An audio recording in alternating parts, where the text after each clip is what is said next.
02, and I will be doing a costume design from Dracula, a feminist revenge fantasy, really, by Kate Hamill. This is a horror genre play in the time period of 1897, location of England and Transylvania, in Victorian Gothic style with themes of feminine empowerment, escaping the patriarchy, female rage, toxic masculinity, and gender roles. So, mood boards first. So, this is Lucy's before her transformation. You can see that pink, that innocence, that flowiness. She is very high class. It is said that she has an inheritance, and she is also the youngest of the cast. This is her after her transformation. After Lucy becomes a vampire, obviously she leans into that darker side of her. She's less innocent now. We take away all that white, that frill, that lace that she had before, and trade it for, obviously, a lot more black tulle. This is Drusilla, one of Dracula's sister wives. She is in a simpler dress than Lucy. It is said she was a peasant before she became a vampire, and she's more an object to Dracula than an actual woman.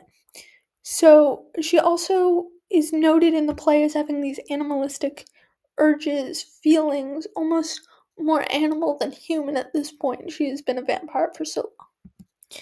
This is Mina. She's practical. She's the protagonist. She's sensible. She thinks on her feet. She is the first one to push against Seward and Lucy marrying because Seward is 3 times her age. She's also married and pregnant. And this is Van Helsing. In the show, Van Helsing is a woman, but it is shown throughout the play that the men often mistake her for a man, or assume that she's a man as she's a vampire hunter and a doctor. These are the first designs of all my characters. It's Lucy before her transformation. She will not change much in her final design either. Again, bows, frills, she's innocent, a lot of that lace, a lot of that white. Lucy is very much a high-class Victorian woman. She is modest. She is well-mannered. This is Lucy after her transformation. Again, you can see a lot more skin showing, a lot more scantily clad for the time period. You can see those wings that gives her her own animalistic look, while also mocking her former innocence as she is now almost a fallen angel. Mina, again, sensible. She's in orange. Orange, darker blues, and darker reds were very, very common in the Victorian era, so she is of the time. She's not as rich as Lucy. She does not have as much of an inheritance, but her husband is a retail lawyer, not a retail lawyer, a house lawyer guy. He repossesses land. It is quite unclear on actually what he does, but he makes a good living.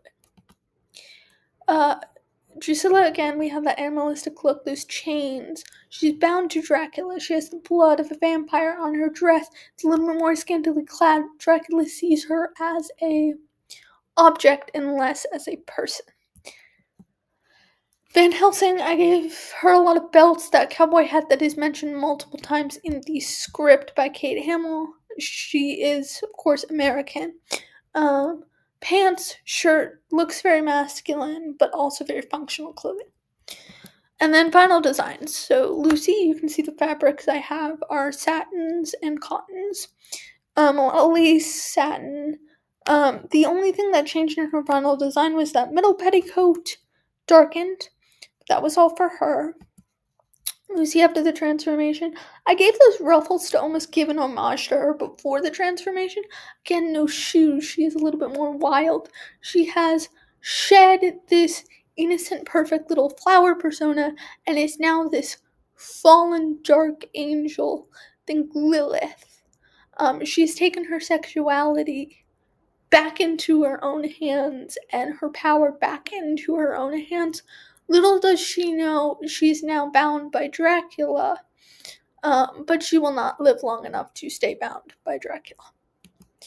So Mina, I turned it to blue because I wanted to give a sharp opposites to her and Lucy, as Lucy's in brighter neon, um, light colors and a lot more innocent. Mina is sensible. She's in grays. She's in blues. She's a woman of a working class husband, and she knows the systems that she must play into. Drusilla, I added a jawbone and lengthened the dress because I didn't like how boxy the original one was, as well as coloring in the wings.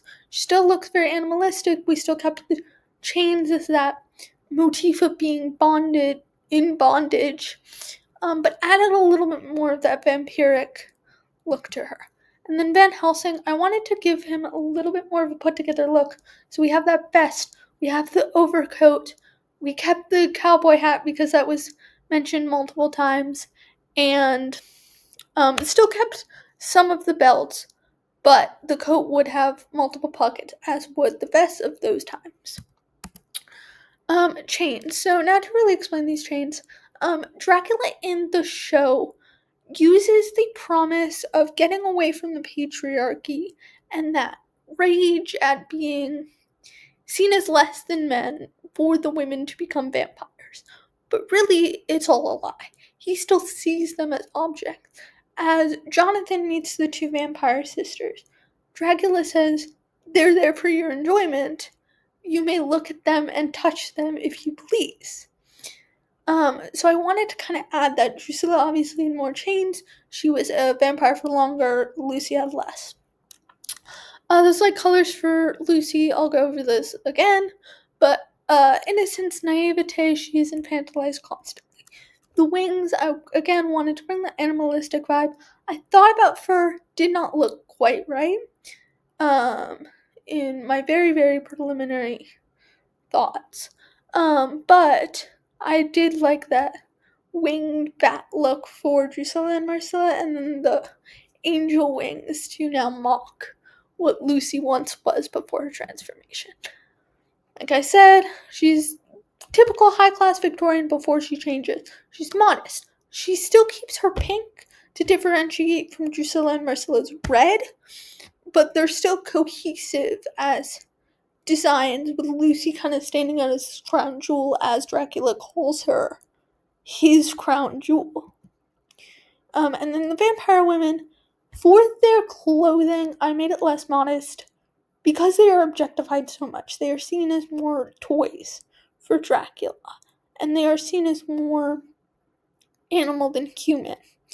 So, kind of adding that timelessness and that, like, oddly disturbing feel to them kind of puts the audience at the unease.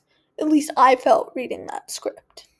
So, all in all, the show is mostly about just the women of the show harnessing that female rage, harnessing that rage at discrimination and the patriarchy, and having an actual monster to represent that in Dracula. Thank you so much.